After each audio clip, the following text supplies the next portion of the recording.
Hey guys, welcome back to another Six Sages Gaming video. Today we're going to be talking about the 6 major letdowns of Opus II. And today I'm joined by Richard Zapp. You might know him as one of the article writers for MogNet. He's also kind of known as a numbers guy. He qualified for nationals in Kaijiro. Just all around a great TCG player. So thank you for joining me today, Zapp.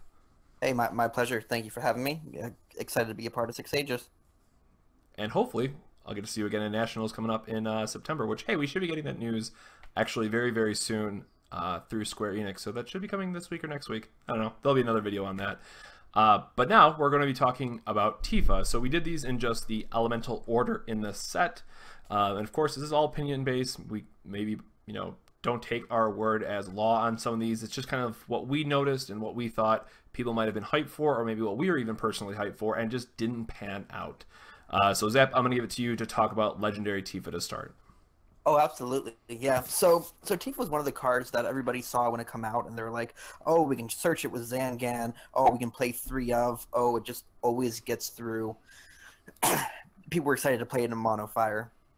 And you know what? It really didn't pan out. I think most of the good Mono Fire lists we saw were about at 1 5-drop Tifa, mostly for the variety of being able to pick between 3 different cards when you played your Zangan. A big part of that, in my opinion, was the 5 cost on this Tifa. So the Monofire deck is a deck that you frequently only have 1 or 2 backups on board because you're so busy playing your forwards. And that often means discarding up to 2 cards from your hand in order to play it. My opinion is that when you're looking at a 5-cost card at a 6-cost card, it needs to immediately be able to gain you advantage to be worth that potential cost of discarding 2 cards. When you compare Tifa to something like 6-cost Lightning that gets an Odin from your deck whenever you play it, or which gives you a +4 whenever it dies, Tifa doesn't give that right away. You have to hope that it sticks on board for a turn, and then you're rewarded by the ability to essentially attack for free.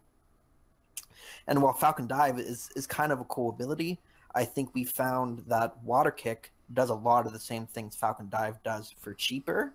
And if I have extra Tifas in my hand, I'm rather using it for the Water Kicks than I am for the Falcon Dive. Is that what you found, Matt? Absolutely. In our testing, again, Water Kick just being such a strong ability. And if we were going to change the rarity on starter Tifa, it really does feel like a legendary. Yes, part of it is getting boosted because of the backup that you can play with and tutor for in Zangan. And at that same point, yes, you could tutor up 5-cost Tifa. So maybe you run it as a 1 of, and that's probably fine as well. But having an 8k with haste that's going to remove their best blocker and or kill one of their guys just matched up a lot better with the field. And talking about high-costed cards, they just, again, need to come into play and do something, and that is going to be impacted even more so in Opus 3, which we're not going to talk about at length in this video. We'll cover that in a video coming up. But for another card that did see a bit of play, we've covered previously, is Ida in the Mono Lightning decks. She costs 6, but she's killing something when she comes into play. Now, one card that does sort of break this rule is Emperor Zandi, because yes, he's a 5-drop 9k, and he does have the Fire Crystal Point restriction.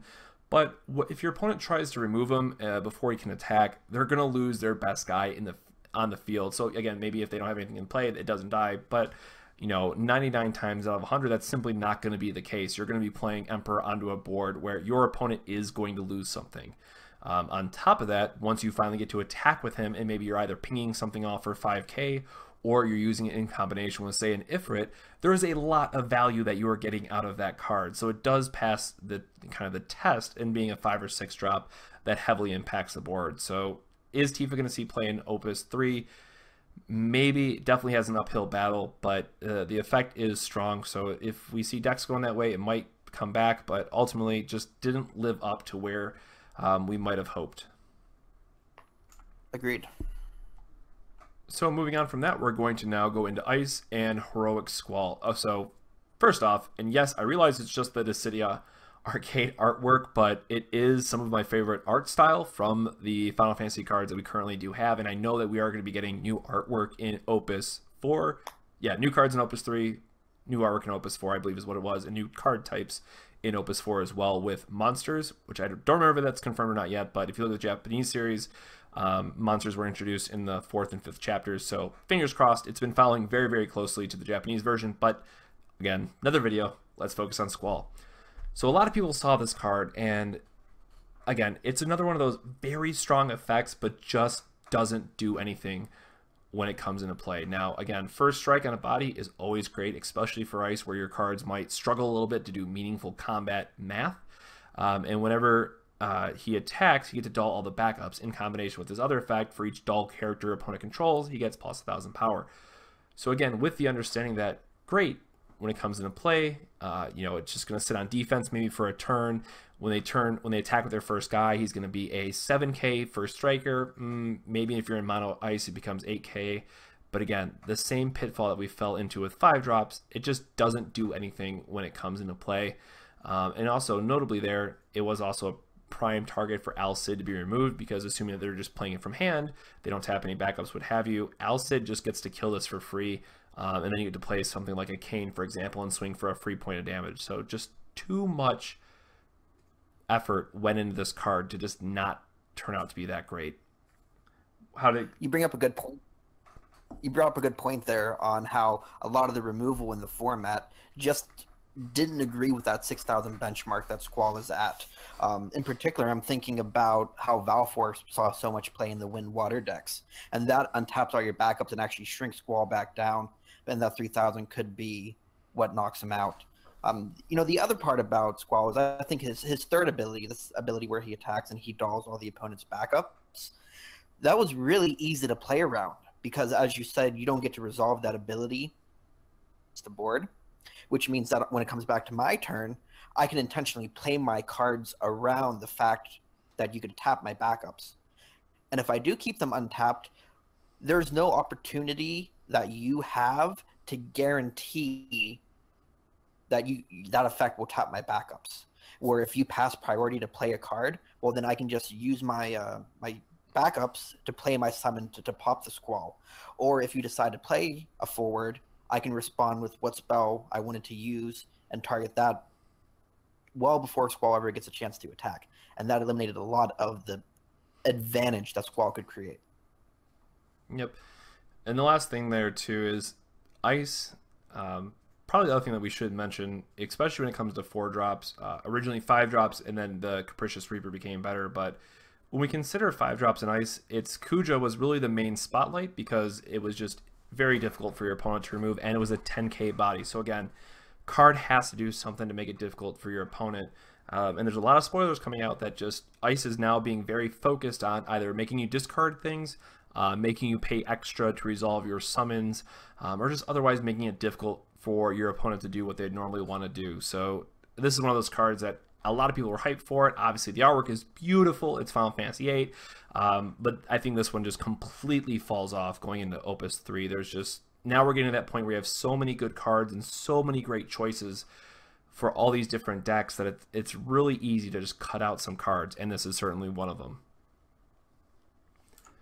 So moving on from that, we then have Wind, and we have Zemus there as well, because really with Opus 2, there was this major archetype or kind of theme that a lot of people were excited about, and it just really didn't pan out, and it's the unblockable theme. So again, Zemus here getting credit because he can make one of your forwards unblockable.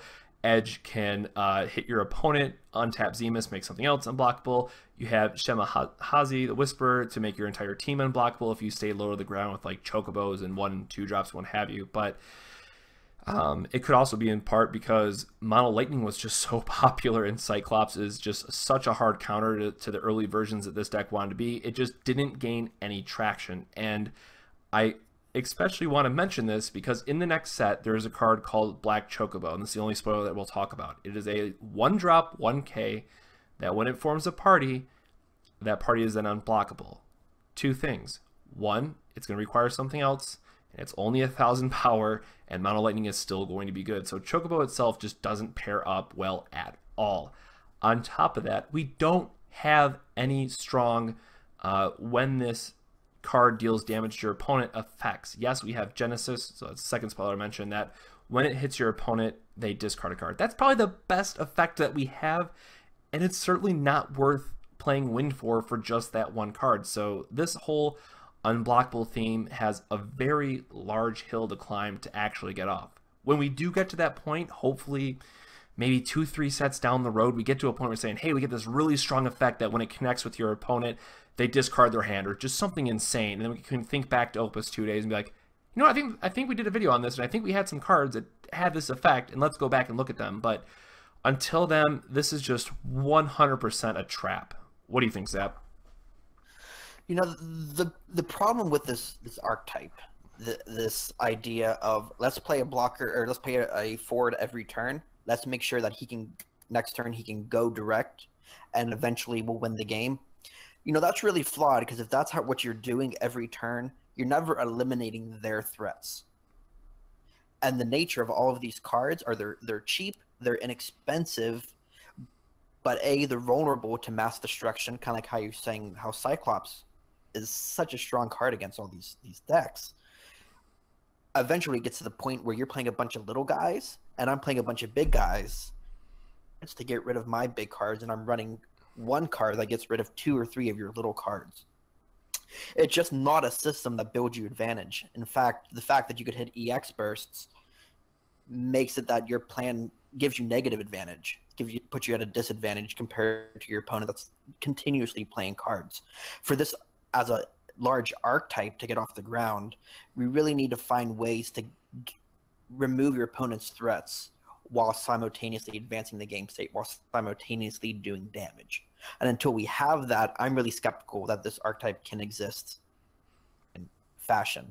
I think where these cards have a use is in the late game, where you only play 1 or 2 unblockables, and that's how you poke in for 6 for 7 damage. And I'm thinking about Opus 1 Zidane in particular, where a poorly built deck, you play Zidane, and that card could get you all 6-7 rewards on its own. We need to see more cards like that for an archetype like this to be viable as well. Yep. And the last thing I will mention, because there's at least one person out there who is going to watch this and say they're going to bring up the Fire Ice deck. So the one concession that we will make here is that Zemus did pop up in the Fire Ice Shulk Godot Tifa, the 2-drop Blitz deck. I just don't know a better name for it. So yes, it did pop up in, I think, like 2 of the 5 lists that are on Magnet. So it was one of those, people weren't kind of set on it yet, but it is a way to get a little bit more value out of those forwards. But again, speaking from a general overarching standpoint, because this video is all about the kind of Opus 2 meta holistically, the archetype or the theme of unblockable fell incredibly short. And from that, we will go on to Earth. And then we have Scar, Long Live the King, Scar Million, or however you say that, very terrible name, with back attack. And I know there's a lot of Archfiend hype out there, but this card certainly did not hit the mark at all. So Zapp, do you want to start with this one? Right, so I think we separate this card from the Archfiend archetype as a whole, because you need to include it with the Archfiend deck. In and of itself, yep. I think people were really excited about it because your opponent attacks with a 2/4, with a 3/5. You play this during your opponent's turn, and you trade or you win a battle because of it. Looking at the card from that perspective, short. And the problem with that is because all those weak cards, they didn't see play. You're just talking about how all these unblockable green cards, were really popular at first. And Scar here is a great answer to those cards, but they stopped seeing play. We need to stop seeing play. Even like the mono fire deck, where you have like 2-drop Tifa, which is another prime target here. People weren't playing the 2-drop because they were focusing on the 4, they were focusing on the 5. In Earth, you have a lot of competition. You have Seraphy, you have, is it Bogamanon? I know you're a huge fan of the 2-drop Barrett. All these 4s are 2 6s, yep. Which gave it a lot of competition, not only in the sense of, do I play this card in Earth, but do I play this card in Golbez? And I think we found a lot of 2-drops in the Golbez decks that made more sense than this card. Yep, and Barrett was certainly the shining point there. And I do look forward to, and everyone's saying it, kind of Golbez Cadets and seeing what the next set brings, and we will certainly do a video on that as well. But speaking of Golbez, and particularly a win card in it, Zidane, And I think that is the trap a lot of people felt into when we were towards the end of Opus 1, when Water was one of the most prominent decks, and Zidane was just a beast for people to deal with. We didn't have enough value 3-drops or 2-drops that really paired up well with what your deck wanted to be doing. So people saw this as kind of like the Zidane killer, and to that effect, yes, it was 100% going to put it in the right direction. You can surprise your opponent with it. But what we had found out, one, people had actually moved away from that card for whatever reason.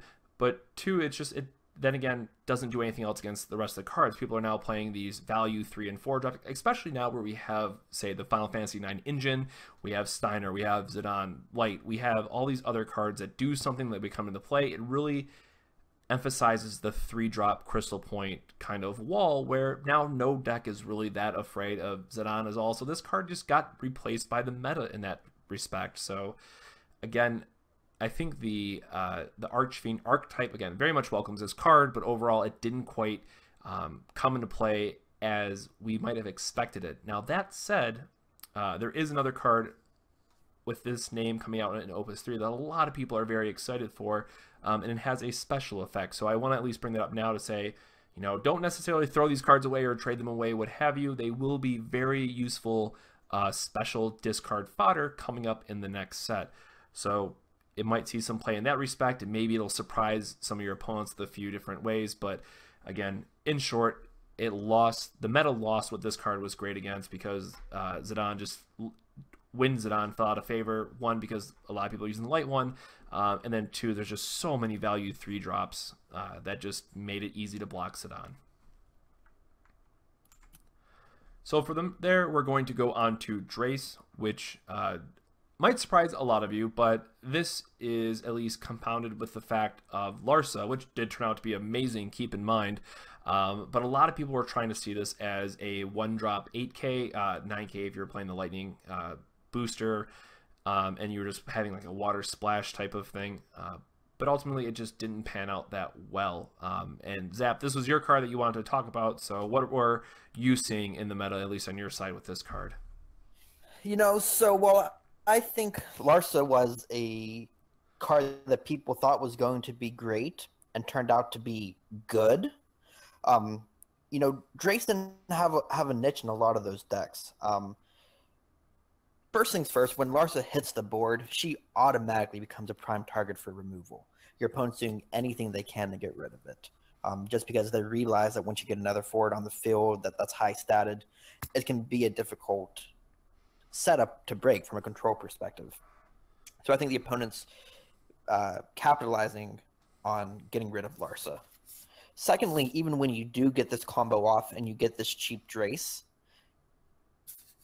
even though it has first strike, it can't attack that turn, and all your opponent needs to do is kill Larsa on their next turn, and you're down to a 1/6 lightning forward. And while that's okay, it's nothing to go home about. I think the other question you need to bring up, Matt, is if you're playing Lightning Water, why aren't you just playing Knights? Yeah, and that is another deck that is, we keep dropping all these hints, so I really hope we get those card images soon. Rumor has it they should be up on Mognet within the next week, so hint, hint, wink, wink, nudge, nudge. Look for a spoilers update with the full card list. But I think Knights, again, is going to be a very, you know, I'm not going to say it's going to be tier 1 or anything. You know, maybe it does end up being that well with Ramza, who knows, but Lightning Water Knights is a fine package right now, and it's done surprisingly well in testing. It's one of those lists that you look at and you're like, how does this work? Where is this value coming from? And then you play it and you go, oh shit, this actually has some gas to it. And now we're getting probably one of the best Lightning forwards you could ask for it in the next set. So I'm really interested to see how this Lightning Water Knights deck goes on. And to that point, there is zero room for this card as is. I was looking over the article that Jamie put together with the Lightning Water, and I was trying to find cuts for it for the next set, and it is extremely difficult to find room. So I think this card kind of had its, you know, and there was someone locally that did play it, and with some success, which of course playing local you're going to have the experience, but ultimately just didn't didn't pan out as we'd expected to, and it's probably not going to go anywhere from here on out. Any last thoughts on this one, Zapp? Nope, I agree with you. So that there's so little room in that Knight deck as is, and it's only going to get tighter. All right, and then moving on to our last card, we have Legendary Yuna. And I will admit that part of this does fall guilty, at least in a non-zero percentage, of just by being the name Yuna, it fights for these very key slots in water, and I'm not saying that's an excuse for this, but I at least want to make that known, make that disclaimer up front. But when you make some of the best backups in water the same as your legendary forward, you're gonna have a really bad time. It kind of goes with the same notion that we had saw in the Renoa backup that tutors Final Fantasy VIII, which I'm still very upset about that, because Final Fantasy VIII needed a great tutor and we got robbed. And then we saw the legendary Renoa, which in the reverse case, you just have to play legendary Renoa and you can't play that backup. Where here, backup Yuna, I can't imagine playing a water-based deck and not playing the 2-drop or the 5-drop Yuna. So for at least me personally, I'm going to be trying to make the cheeky Heroic Yuna and Chaos Wheelbreaker deck work next set. We'll see how that works out. But moving on to the card itself. Now, a lot of people were trying to play this with Len, which, as you know, would let you search your deck for a summon, play it for free if it's 4 cost or more. Or I think it's more than 4, you have to break Len. I think too many people were focused on that aspect of it. She still has a very strong on-attack ability, but I just don't think that there was enough in Opus II to really capitalize that. And then Sphere Change, changing a job and an element, it again, just wasn't enough there.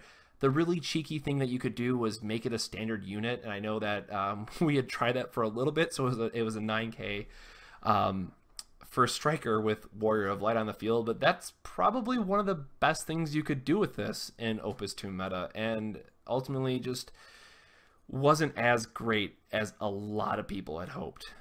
What do you think, Zapp? Right. To add on your comment on Sphere Change, it's just none of the tier 1 decks right now really care about element or job at all. And for you to discard a card from your hand to do that, it very rarely does it pan out to anything. Who knows, maybe if this Knight deck picks up, maybe discarding a Yuna to get plus 1,000 on your Knights, plus another effect, maybe that's worthwhile, but I'm skeptical of that. I think a big part of it was 7,000. The difference between 7,000 and 8,000 is absurd in this game. When you have a 4/8, when you have a 3/8, those cards are interacting with the boss monsters of your opponent's deck. At a 3/7, it just feels so far behind. And even attacking with a 7,000, negating their opponent's effects, half the time that they can block with their 8,000 guy anywhere way. And even if it's a vanilla 8,000 blocker, they can still gain advantage out of that. You commented about how Len wasn't everything that we were hoping it would be. And that's because of that 7,000 benchmark being so vulnerable. Being vulnerable to Brihilder, to the Lightning comparable card, Fusoya, the Light Fusoya. These are all cards that say these 7,000 cost forwards can't stay on board, let alone getting 2 of them on the board at the same time, and both of them staying on the field long enough to be able to attack. I think until we find a way to get them into play more efficiently, that combo's, it's not going to pan out. I'm skeptical if it ever pans out. But until the difference between 8,000 and 7,000 becomes smaller, we're not going to see this card get a lot of play. That means either there needs to be more ways to boost your forwards, there need to be more ways to remove 8,000 and 9,000 power cards for cheaper. But until we see one of those two things happen, this card's going to be underplayed, especially when you have some of the best cards in the game in Backup Unit 2 and Backup Unit 5. Absolutely. And just to expand on the combo with Yuna and Len, the way that the deck played out a lot of times is that you were playing, Yuna on one turn, Len on the next, and then finally attacking on the third. And that is just too much of a window for your opponent to interrupt that combo, where it just couldn't get enough value out of it. So it certainly fell a little short, and I love the idea of a toolbox kind of deck, and maybe that's why I'm gravitating just so strongly towards the Final Fantasy IX package, which only gets better in the next set, so I am very excited for that. But it does make 3-drops in particular in a very rough spot when you think about how much value a lot of these other 3-drops are now currently generating, or how much that they do for those decks. So there is going to be a lot of meta shift, I believe, from Opus 2 to Opus 3, and I feel like Opus 2 was really a support set, and I say that quite a lot, but it didn't really impact as much as we'd expect. Now, don't get me wrong, Al Cid obviously just shaped the entire last 3 months is what it felt like, and some other cards played some key roles along the way, but there's at least some cards in Opus 3 that are really looking to have a major impact, and I am very excited for that. I think we've seen too much of the same cards being played for the last 3 months, and it is going to be nice to see a change of pace. So of course, as we get more sets, that's going to continue to happen, and I really look forward to seeing what new types of decks that people brew together. And if you appreciate this video, let us know after Opus 3 comes out. I'd love to get back on here, Matt. Maybe we can do a expectations for Opus 3, how it impacts the meta, and maybe come back and look at if those panned out, or if they were letdowns also.